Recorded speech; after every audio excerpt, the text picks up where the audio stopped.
undergraduate bachelor's degree in English Lit and History Joint Honours from 22 to 25. Her research interests include early modern sexual identities and early modern perceptions of women's sexual chastity, as well as issues of conception and childbirth. The title today is The Otherness of the Plagued Body. Okay, I'm going to keep us in the 17th century, and in true Bethany Jones fashion, it's all just going to get a bit bleak.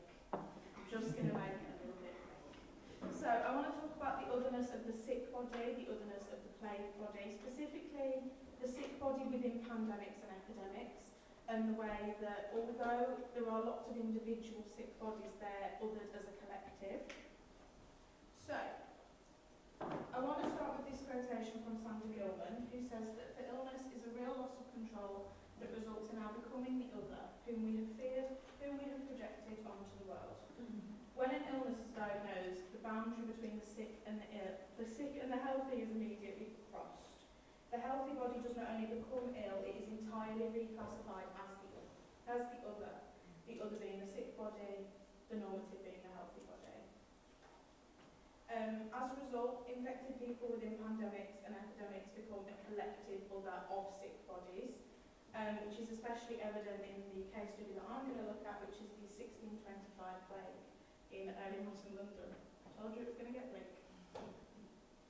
Okay, before I do that, I just want to talk a little bit about the medical humanities. So I got this definition from Thomas R. Cole, Nathan S. Carlin, and Ronald A. Carson. They assert that the medical humanities and its emerging sibling health humanities are among these interdisciplinary forms of study called into being by social needs and problems that cannot be adequately addressed within the boundaries set by traditional disciplines and or methods.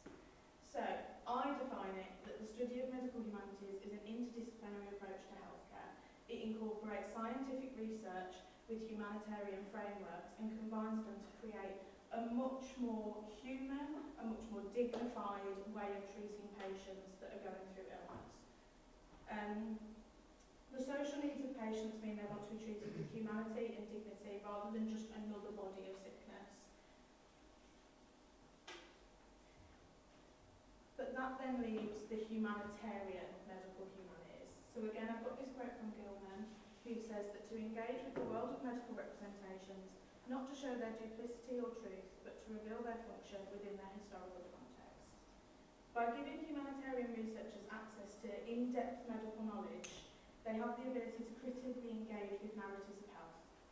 That doesn't just mean that they can read them and close read them in the way that we all know that we do with texts.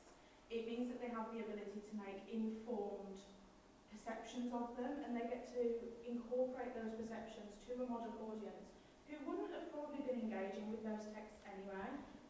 And it just allows them to make these informed decisions and therefore make informed contributions to modern perceptions of illness, both historical illnesses and modern patients as well. So that then takes us to the plague of 1625. Paul Slack says that the plague recurred again and again in the same place over centuries. In London, for example, there were at least 17 outbreaks of plague. They started in the mid-16th century, and then I think the last one was 1665. That's what I found in my research, but naturally we don't know that much about it because it's early modern. The London plague reoccurred, but it is classified as an epidemic because it was confined in a certain time and a certain space. It was confined to London. The plague of London was confined to the city of London, and it was confined to the short spurts that it experienced. However, the 1625 plague was an event that, with the possible exception of Charles's accession to the throne, loomed larger in English consciousness than any other. I don't know if that was because so many people died, it witnessed such a mass amount of death, or if it was just because it was such an influential year. It was the year that Charles I ascended to the throne in place of his father James. I don't know. But despite its frequency, the plague of 1625 was arguably the most memorable. So, I think before I carry on, I need to define the difference between an epidemic and a pandemic. So, I got this from Christopher Wills, who explains that an epidemic is confined in time and space, such as the plague of London, but a pandemic is an epidemic of great extent, sweeping across whole continents or the entire planet. A pandemic, it dominates the entire world. It's not something that it can be confined, like an epidemic can, and it's also something that can't be controlled. It kind of has its own body, and as a result, while the plague of London in 1625 was confined to London, the disease of plague spread across the entire continent. It was all across Europe. For the majority of the 16th, 17th, 18th century, it dominated Europe. And that then brings me to bills of mortality. So I think it's really important to look at the 1625 plague as an epidemic by looking at its statistics of death. Blink. Bills of mortality were published both weekly and yearly. However, this one in particular, the one on the left, was a yearly bill published at the end of 1625. It states that of 63,001 people that died in London in that year, 41,313 of them were a result of plague. Specifically in Westminster, there was 2,540 deaths caused by plague, which is obviously the most populated area of London. It's the centre of the city. Despite the massive infected people, the collective bodies that were diagnosed with plague were still segregated and othered as separate from the healthy body, despite there being such a large number of them. Which then takes me in to my text for today. So this was a pamphlet published towards the end of 1625, stroke the start of 1626, and it was entitled Orders Thought Meet by His Majesty and His Privy Council to be executed throughout the counties of this realm.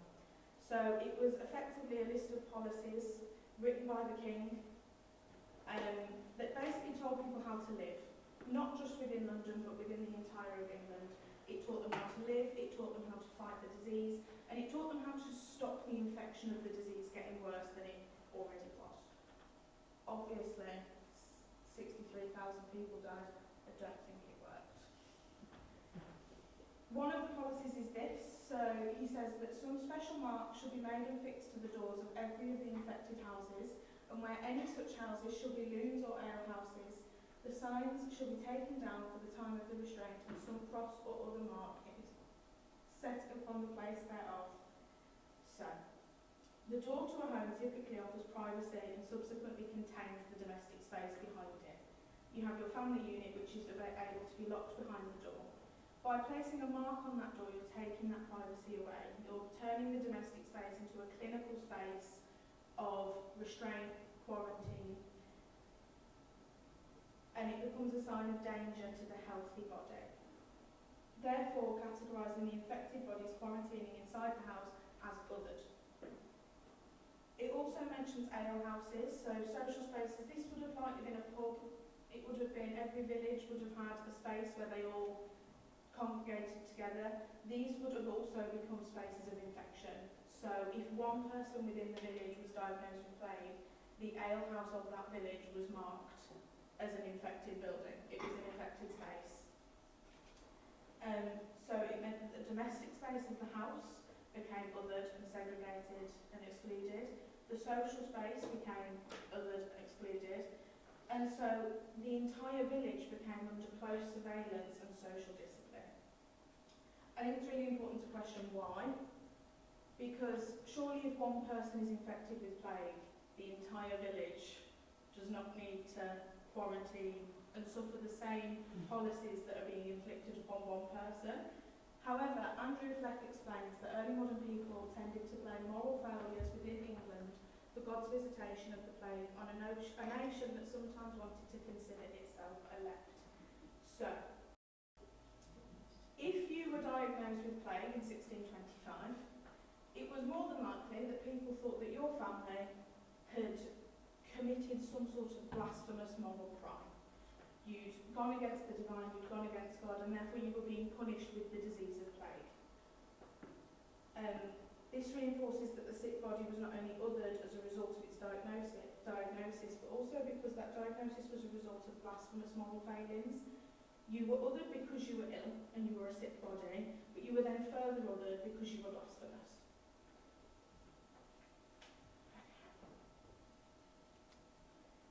This then takes us to this up here. So this was an example of, there are thousands of these. If you want to scroll through them on Evo, it's a wonderful few hours of your life. And they included a cross on them, normally with something to the effect of "Lord have mercy on us." So Mark S.R. Jenner states that from the 1570s, the printing press was also co-opted into the civic responses to plague. Sheets with "Lord have mercy upon us" printed on them were issued to officers to nail on infected houses. No longer did they have to spend time painting this message on the door. They were so easily printed and so easily put up that it was so easy to segregate an entire household, even if only one person was infected, which does bring me to the policies of quarantine. So Newman explains that traditionally quarantine lasted for 40 days, but this time was extended if a household resident died. So even if the disease physically left your house in the body of the ill dying, you still had to remain quarantined and you still had to remain in confinement. This is also evident in the King's pamphlet. He explains that any person remaineth sick of the plague to be closed upon all parts during the time of restraint, this 6 weeks after the sickness be ceased in the same house. In case the said houses so infected shall be within any town having houses near adjoining to the same. The fixed period of 6 weeks that meant that household residents continued to be punished and othered as a result of their perceived blasphemous moral failings. You've upset God, one of you has got the plague, therefore you all must be punished because you all must have been involved in it. Therefore, the moral failings that initially led to the infection of plague were not only the failing of the individual but the entire community. Adding to that, it didn't get much better. This is a letter to the Lord Mayor of London. We're not entirely sure who it's from, but he encouraged people that were diagnosed with plague to be shut up with "ye rest of ye infected persons." Spaces where they could all go together, rather than staying in the domestic space, rather than staying in the home, they were encouraged to all go together in a nice little house, probably the ale house that was now being repurposed, and just stay sick together. But these weren't places of medical treatment, they weren't places of medical compassion. There were spaces of quarantine that became a space to be punished. It was ultimately, you've upset God, you've got the plague, go away until you die. So,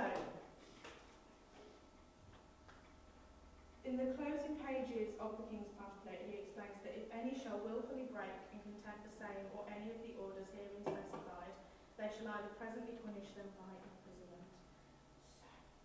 Whilst it is framed that quarantine was a means of preventing the spread of infection, it is evident that it quickly became a form of punishment.